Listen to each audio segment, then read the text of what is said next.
দর্শক বিরতির পর আবারও স্বাগত লাভ এলো নিউজ 24 ভালোবাসার উৎসব পাওয়ার্ড বাই মিস্টার নুডলস।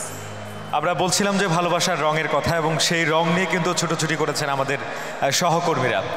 তো আমরা অনেক জবাব পেয়েছি আমাদের যেই অতিথিরা রয়েছেন তাদের কাছ থেকে, এবং বলা হচ্ছে আমরা যেটুকু জানি যে ভালোবাসার রং লাল, কিন্তু বিভিন্নজন বিভিন্ন কথা বলেছেন, শুধু লাল নয় অন্য রঙের কথাও বলেছেন, কিন্তু রঙের নাম নেননি, বলেছেন যে আসলে রং পাল্টায় ভালোবাসার রকম পাল্টায়, সেটি আমাদেরকে বলেছেন। দর্শক আমাদের যথারীতি আবারও ভালোবাসার মঞ্চে দুজন অতিথি উপস্থিত হয়েছেন, আর সাথে রয়েছেন সহকর্মী সানজিদা ইসলাম পদ্মা। তাদের কাছ থেকে জানবো তাদের ভালোবাসার গল্প। পদ্মা। ধন্যবাদ জায়েদ। আমরা দর্শক আবার ফিরে এলাম ভালোবাসার মঞ্চে। স্বাগত জানাচ্ছি আমাদের এবারের দুজন অতিথি তারকা দম্পতি শাহেদ এবং নাতাশাকে। অনেক সুদর্শন এক দম্পতি এবার আমাদের সাথে আছেন এবং আমাদের সবার প্রিয়। আমরা ভালোবাসা উৎসবে আপনাদেরকে স্বাগত জানাচ্ছি। প্রথমেই শাহেদ ভাইয়ের কাছে জানতে চাইবো, ভাইয়া ভালোবাসা উৎসব চলছে, এই উৎসবে যে আপুকে নিয়ে এসছেন কেমন লাগছে? অবশ্যই ভালো লাগছে। আসলে ভালোবাসা দিবস বা ভ্যালেন্টাইন্স ডে আমার মনে হয় এটা একটা রোমান কালচার, আর এটা দিবসের মধ্যে সীমাবদ্ধ না থাকাই ভালো। ভালোবাসার দিবসটা প্রতিদিন হওয়া উচিত। আর ভালোবাসার মানে হলো যে নিজেকে বিলিয়ে দেয়া। ভালোবাসা একটা দায়িত্ব, হ্যাঁ। আর আমি তুমি কে যে ভালোবাসা বড় করে, আমি সেই ভালোবাসায় বিশ্বাসী। অবশ্যই আমি আমার ভালোবাসা নিয়ে এসেছি, অবশ্যই নিঃসন্দেহে আমার কাছে অনেক ভালো লাগছে। আপু আপনার অনুভূতির কথা একটু শুনবো, কেমন লাগছে ভালোবাসার উৎসব? আমার কাছে ভালো লাগছে এখানে এসে, এত সুন্দর একটা ইনিশিয়েটিভ নিয়েছে নিউজ 24। সো আমার কাছে মনে হচ্ছে আমাদের সব ফ্রেন্ডদের সাথে এখানে এসে দেখা হচ্ছে। যদিও ভালোবাসা দিবস আসলে আলাদা করে আমরা কখনোই পালন করি না, আমাদের জন্য আসলে এই মাসটা এমনিতেই খুব স্পেশাল, আমাদের ম্যারেজ ডে এই মাসে। সো আমরা মনে করি যে আসলে সারা বছর আমরা যেমন সেলিব্রেট করি, এই মাসটাকে আমরা আসলে সেভাবেই সেলিব্রেট করি, এবং সারা বছরই আসলে ভালোবাসা দরকার। একটা দিন তো আসলে এনাফ না ভালোবাসার জন্য। হ্যাঁ, অনেক অনেক চমৎকার একটা কথা শুনলাম। আসলে ভালোবাসার জন্য আসলে কোনো সময় থাকে না, কোনো সময় বাধা থাকে না, ভালোবাসা সব সময়ের। আচ্ছা, আমরা আসলে নিউজ 24 আমরা এবার যে বার্তাটা সবার কাছে পৌঁছে দিচ্ছি তা হলো ভালোবাসা আসলে সার্বজনীন, ভালোবাসা সবার জন্য, অনেক ব্যাপক অর্থে ভালোবাসা, সবার জন্য ভালোবাসা। আপনারা তারকা দম্পতি, আপনি আমাদের নাতাশা আপু আমরা জানি আপনি ফ্যাশন ডিজাইনিং করেন, আপনার নিজস্ব বুটিকও আছে। আমরা মানে এবার কাজের প্রতি ভালোবাসার কথা যদি একটু শুনি, এই যে এত কিছু আপনি করছেন এবং আমরা অনেক দিন থেকে আপনাদেরকে দেখে আসছি একসাথে, সব কিছু মিলিয়ে কেমন যাচ্ছে জীবন, কেমন যাচ্ছে ভালোবাসা? দিন খুব ভালো যাচ্ছে মাশাল্লাহ। তার প্রথম রিজন আমাদের দুটো ছোট ছোট বাচ্চা আছে, তাদের প্রতি যেই সময়টা আমরা দেই সেটা দিতে আমরা খুব এনজয় করি সেটা করতে, তাদের পিছে তাদের প্রতি যে সময়টা, সেটার পরে সংসার প্লাস আমার কাজ, অনেক কিছু করি না আসলে। বাচ্চাদের পরে আমি আমার বুটিকটাকেই চালাই, মাঝে মাঝে ইউনিভার্সিটিতে পড়াই, এই এতটুকুই। আর যে কোনো কাজ আসলে যদি ভালোবাসি সেটা করতে ভালো লাগে। কোনো কাজের প্রতি যদি ডেডিকেশন না থাকে, ভালোবাসা না থাকে, সেখানে সফল হওয়া খুব ডিফিকাল্ট। সো কোনো কাজকে যখন খুব মন থেকে খুব ভালোবেসে করি, আমার কাছে মনে হয় সফলতা পাওয়াটা খুব কাছে, সফলতাটা খুব কাছে চলে আসে তখন। সো বুটিকের কাজ করাটা আমি খুব এনজয় করি, বাচ্চাদের সাথে সময় স্পেন্ড করাটা খুব এনজয় করি। সো এটাই তো, এই সময় তো এখন এভাবেই যায়। আচ্ছা আপু, এবার মাইকটা একটু ভাইয়াকে আবার পাস করি আমরা। আচ্ছা, আমরা ভাইয়ার কাছে আবার একটু শুনবো যে ভাইয়া আপনাকে অভিনেতা হিসেবে, সফল অভিনেতা হিসেবে আমরা চিনি। আসলে এই যে নাটক, তারপর আপনি কিছুক্ষণ আগে আপনি বলছিলেন যে এবার আপনার একটা বই বের হয়েছে এবারে পয়লা ফাল্গুনে, আমরা এবার এই বইটার কথা একটু শুনবো। আপনি নতুন একটা অধ্যায়ের বোধহয় সূচনা করছেন।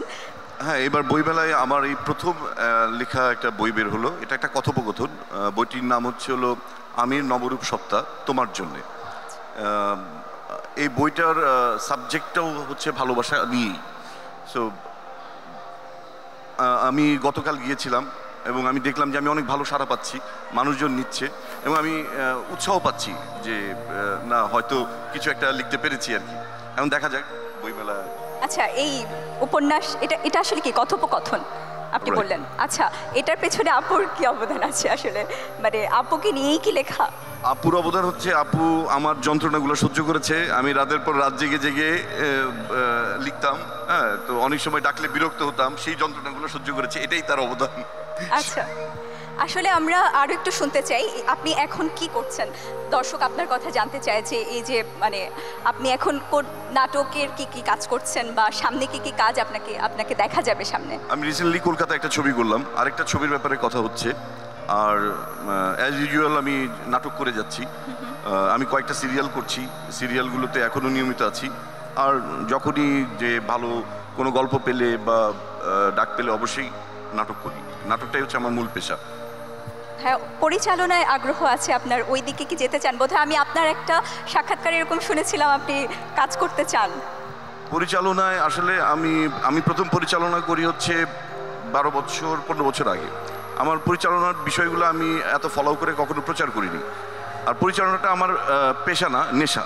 হ্যাঁ, এটা হচ্ছে যখনই আমার হাতে কাজ থাকে না বা আমি ফ্রি থাকি, তখনই আমার এই পরিচালনার ভূতটা চাপে। তখনই মনে হয় যে একটা কিছু লিখি বা একটা কিছু বানাই, আমি বসে থাকতে পারি না। তো সেই থেকে পরিচালনা করা হয় আর কি। আচ্ছা, আরেকটু গভীরে আমরা আরেকটু পেছনের গল্প যদি শুনতে চাই, মানে বিয়ের আগের সময়টায় যখন দুজনকে বিয়ে করবেন বা ভালোবেসেছেন বা ভালোবাসছেন, এই ধরনের একটা অনুভূতি কাজ করছে, তখনকার কথা একটু শুনতে চাই। একটু ওই অনুভূতিটা তো অবশ্যই অদ্ভুত অনুভূতি। আমার মনে হয় আগে নাতাশা বলুক। প্লিজ আপু, একটু শুনি আমরা আপনার স্মৃতির কথা। কেমন করে ভাইয়ের সাথে দেখা, কিভাবে আপনারা কাছে এলেন আস্তে আস্তে? এই গল্পটা আমার মনে হয় আমার থেকে শায়দ ভালো বলবে। না, কারণ ও লেখালেখি করে, আমি লেখালেখি করতে পারি না, বা ওর তো সুন্দর করে গুছিয়ে কথা বলতে পারি না। আপনি পড়াতেন, আমরা জানি, সুন্দর করে বলতে সো পারেন। আপনি ভালো বলতে পারেন, সেটা আমরা জানি। বিভিন্ন রস আমরা দিয়ে একটু শুনি আগে আপনার কাছে, তারপর আমরা ভাইয়ার কাছে শুনি। না, আমরা আসলে যেহেতু তখন আমি কিছু নাটক করতাম, আমার মাত্র ইউনিভার্সিটি শেষ করেছিলাম, তো বেসিক্যালি এই নাটকের সবার মাধ্যমেই ওর সাথে আমার পরিচয় হয়েছে। আমরা খুব ভালো বন্ধু হয়েছি। বন্ধু থেকে উই ডিসাইডেড যে আমরা বিয়ে করতে পারি। কারণ ওই সময় আমার বাসা থেকেও আমাকে বিয়ে দেওয়ার জন্য বলা হচ্ছিল যে তুমি যদি করতে চাও, ওকেও বলা হচ্ছিল, যেহেতু দুজনকে পছন্দ করতাম। এখানে ঘটনাটা হচ্ছে যে আমার বিয়ের কথা যখন হচ্ছিল, তখন আমি ওকে ফোন করি যে আমার আব্বা আম্মা কথা বলার আগে আমি জানতে চাই যে আসলে যাকে নিয়ে বিয়ের কথা হচ্ছে তার সঙ্গে আসলে কথা বলাটা দরকার। আমি তাকে ফোন করে বললাম যে নাচ্ছা, আমি শাহেদ। কোন শাহেদ? আমি যে কিছুদিন আগে তোমার সঙ্গে একটা নাটকে কাজ করলাম। ও হ্যাঁ হ্যাঁ, শাহেদ, কী অবস্থা? আমি কিভাবে বলবো, আমার বাসা থেকে বিয়ের কথা হচ্ছে, তোমার বেলায় আমি বলেছি যে আমার কোনো সমস্যা নেই। হ্যাঁ, তো তারপর আমি তুমি যদি রাজি থাকো তাহলে তোমার আব্বা আম্মার সঙ্গে কথা বলবে। তখন বললো যে আমি 1 ঘন্টা পরে জানাচ্ছি। কিন্তু এখন এটা স্বীকার করে না। 10 মিনিট পরে ফোন করে বলেছিল যে আমার কোনো সমস্যা নেই।